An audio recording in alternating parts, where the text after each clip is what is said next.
We do want to dedicate this chat again to the pay-per-view coming up on June 29th. International Fight Week, UFC 303 in Las Vegas. Boy, oh boy, it's been a wild ride. Conor McGregor, of course, out of this fight versus Michael Chandler. Alex Pereira and Jiri Prochazka in for the UFC Light Heavyweight Championship. Off the top, John, can you give us your reaction to the bad news about Conor McGregor? Well, first of all, how good does Ethan sound pronouncing Alex Pereira? I think a lot of the MMA media could take a page out of your book.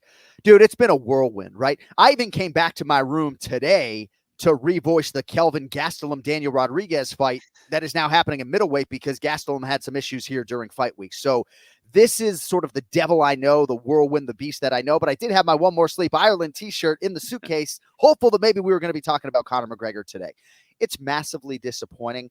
I feel like I wax more optimistic about Conor than a lot of my contemporaries. I expect him to compete in 2024.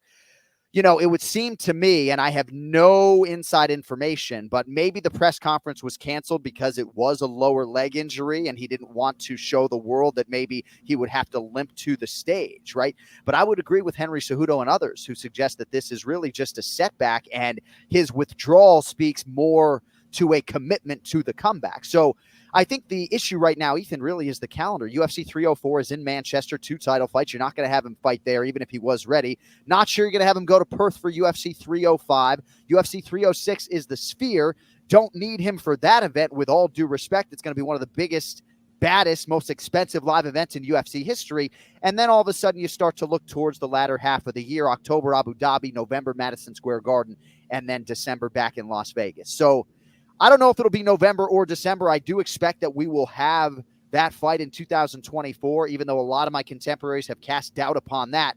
But as the UFC has become conditioned to do, they make fights. They make fights quickly. And thankfully in Alex Pereira, they have a champion who can make the weight on relative short notice. Because if Alex Pereira was the undisputed UFC middleweight champion, there's no way he could make this turn without having the benefit of a training camp. So great promotional pivot as usual.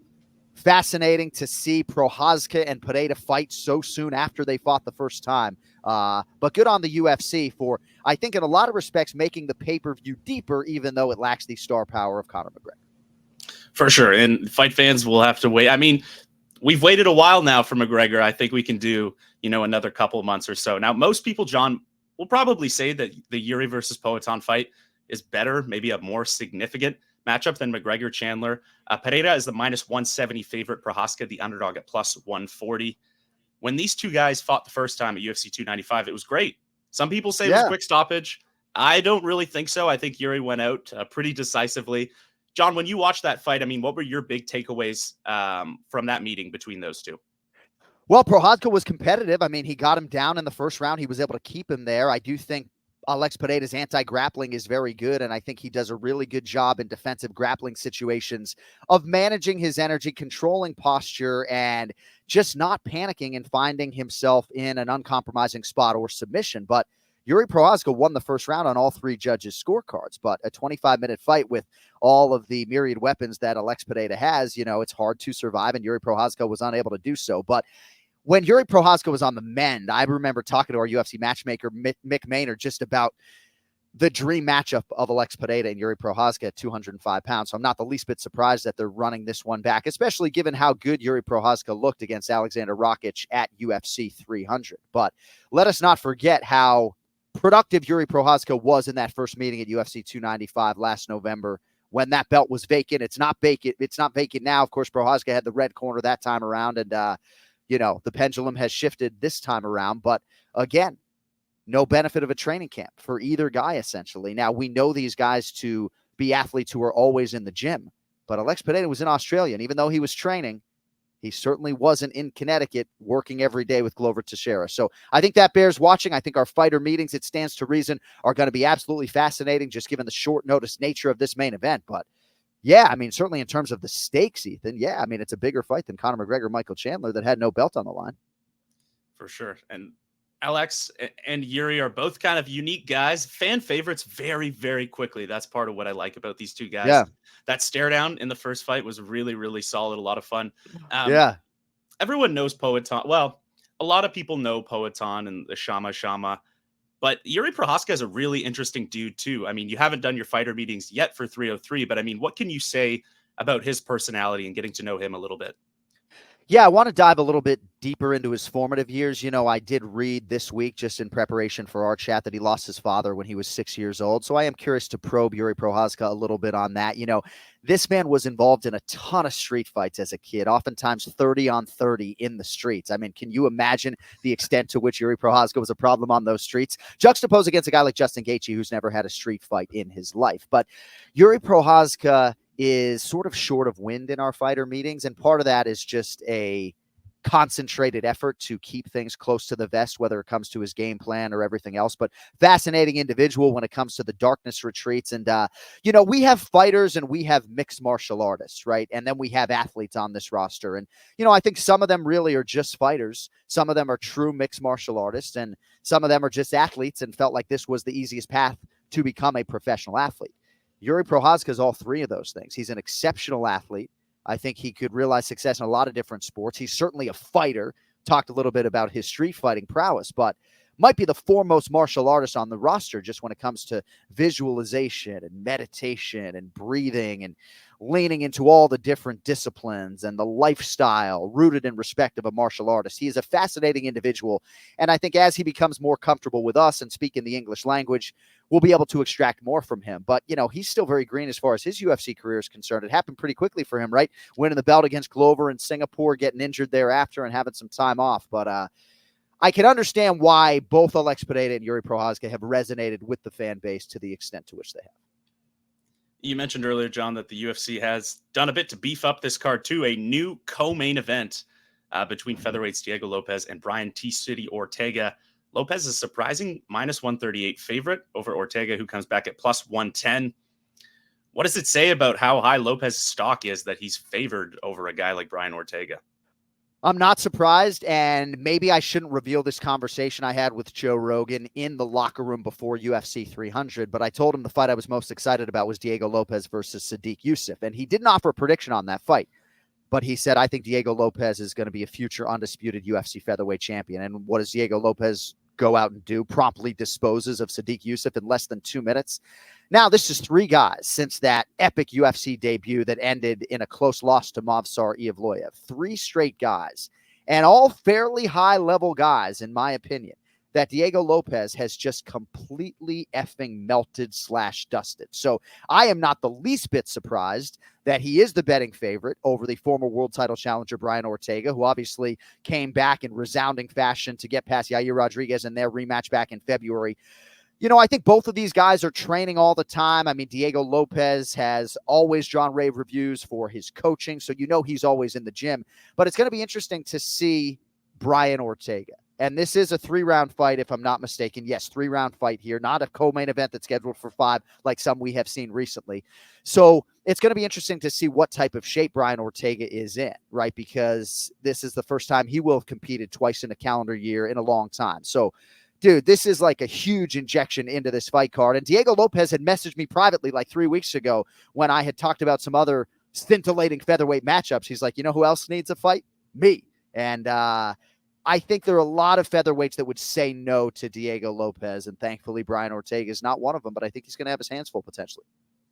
Yeah. You mentioned a little bit about Ortega. See, to me, he's a guy who's obviously, has a strong reputation as a grappler, but the way he moves, you might not expect him to have as much success as he does. I mean, in your mind, you know Ortega well. He's been in the promotion a while. I mean, why is he more dangerous sometimes than people expect? Well, I just think that sometimes he's miscast as a one-trick pony. I mean, the danger factor on the ground is obvious, right? But we don't talk enough maybe about his offensive wrestling or his transition game or his scrambling ability, and then just the striking ability. Like, sometimes I wonder to myself, like, what do people think Brian Ortega is doing in all of this time off and this developmental time? Like, you're either getting better or you're getting worse. And I think he's getting better and working on his striking. Of course, found a submission against Yair. But I think when I look at this matchup and I look at the wealth of experience that Diego Lopes accrued before he got to the Contender Series and lost, and before he got to the UFC, doesn't have the high-level experience necessarily that Brian Ortega has had against guys like Alexander Volkanovski. So I think that's something that T-City can hang his hat on. And I would also say of Ortega, and this might sound trite and lacking hard-rooted analysis, but he does have that dog in him, he really does. And he is able to sort of hit that fifth gear late in a fight. And I think Ortega's resolve is something that I have always admired from afar. So, yeah, dude, that's the fight that jumps off the card. And I think the reason why the fan base is so excited about UFC 303, obviously Pereira and Prochazka coming in to save the day. But Ethan, it's this fight, and I know you share my enthusiasm for it. So we'll see what happens. Close on paper. Yeah, for sure. Ortega with that intangible dog in him that everybody appreciates. Another guy with a bit of a dog in him, Anthony Smith, plus 350 underdog against Carlos Ulberg, who's minus 450. A lot to unpack in this fight, too. Obviously, Ulberg, or first of all, it was Jamal Hill who was supposed to fight Khalil Roundtree. Roundtree had to pull out. Hill got injured. It's now Ulberg and Smith.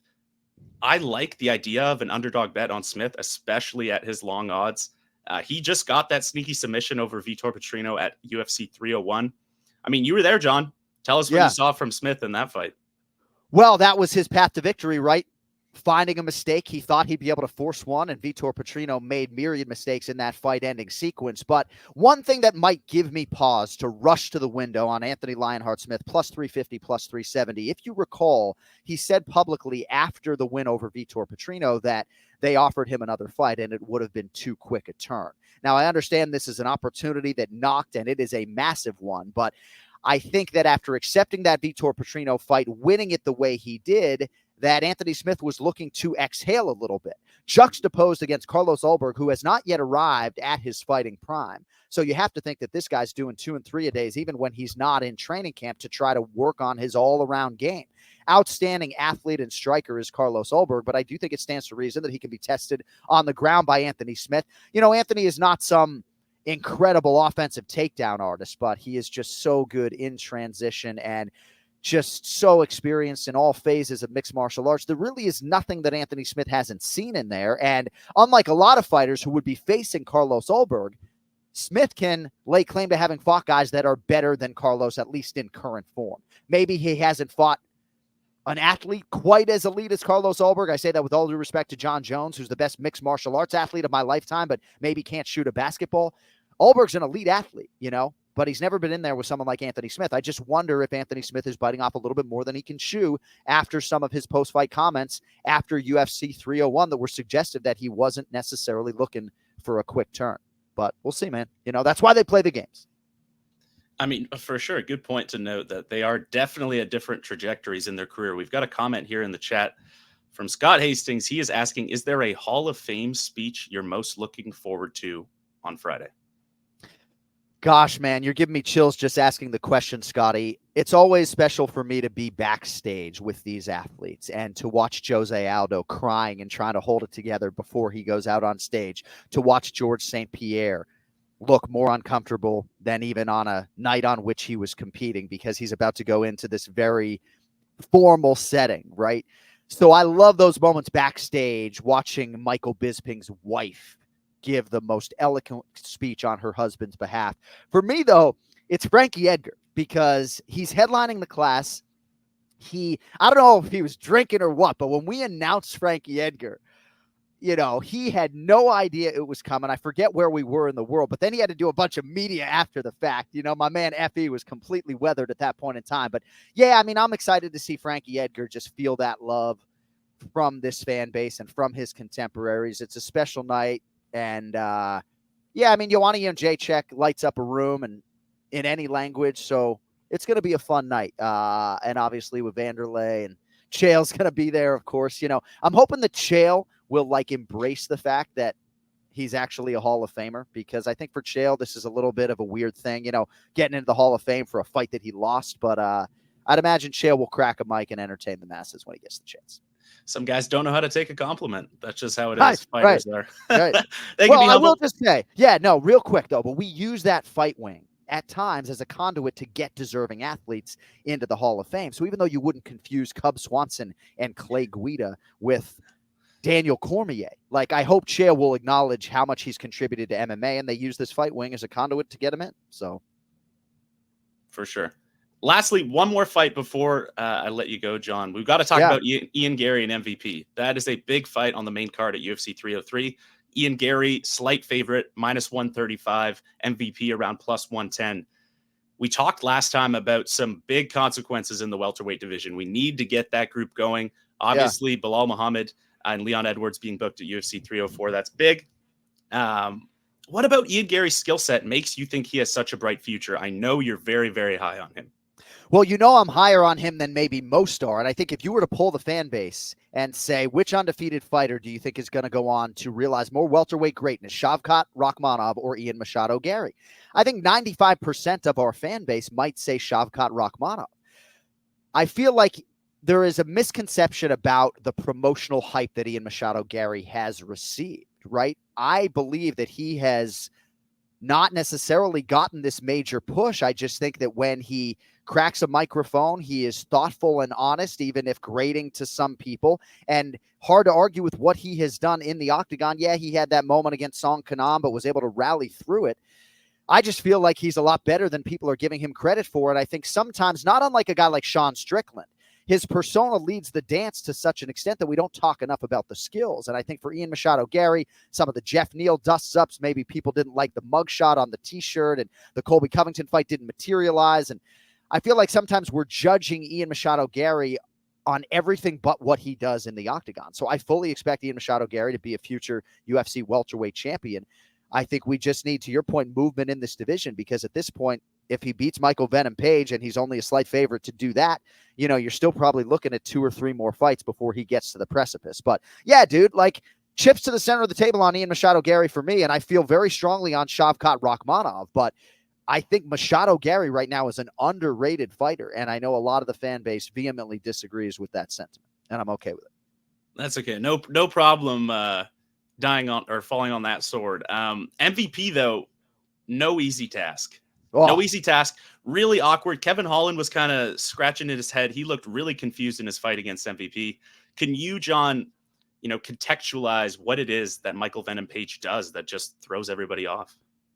He is just brilliant, and I did find it interesting. Ian Machado Gary was doing some media this week, and somebody on the other end referred to Michael Venom Page as a legend. And Ian Machado Gary was like, whoa, legend? I mean, MVP is a legend, right? We don't call him Michael Page ever, right? It's always Michael Venom Page, just the way he moves, right? I'm supposed to watch the monitor when I'm calling these fights. I can't take my eyes off of Michael Venom Page. I do wish he got to the UFC before he was 36 years of age, but I like the way they have handled the matchmaking with him thus far. I don't have to tell you they were trying to do Ian Machado Gary and Colby Covington, but this is an absolutely great fight. And, I do think both sides deserve credit for accepting it. I mean, we knew that Michael Venom Page had an appetite for this fight because he mentioned it in our first fighter meeting, right? But Ian Machado Gary putting his undefeated record on the line against a fighter like this, I give him a lot of credit. But how far can Michael Venom Page take it? There are a lot of different stylistic challenges for him near the top of this division. We know Ian Machado Gary has been training dutifully with Diego and everybody at Shoot the Box. Is he going to, become a grappler next weekend? I really don't know, but I do think it would be smart for Machado Gary, even if he's feinting takedowns, to try to, put some things in Michael Venom Page's head. But of course, most of these guys that MVP has fought are going to be trying to take him down. And that's easier said than done. He just moves so well, and his vision is just insane. That'll be a big one, and we are looking forward to a lot of fights. International Fight Week on June 29th, where our main man, Jon Anik, will be calling the fights. John, thank you so much for doing this. Enjoy Riyadh, and we'll talk again soon. Thank you, my man. Always a pleasure.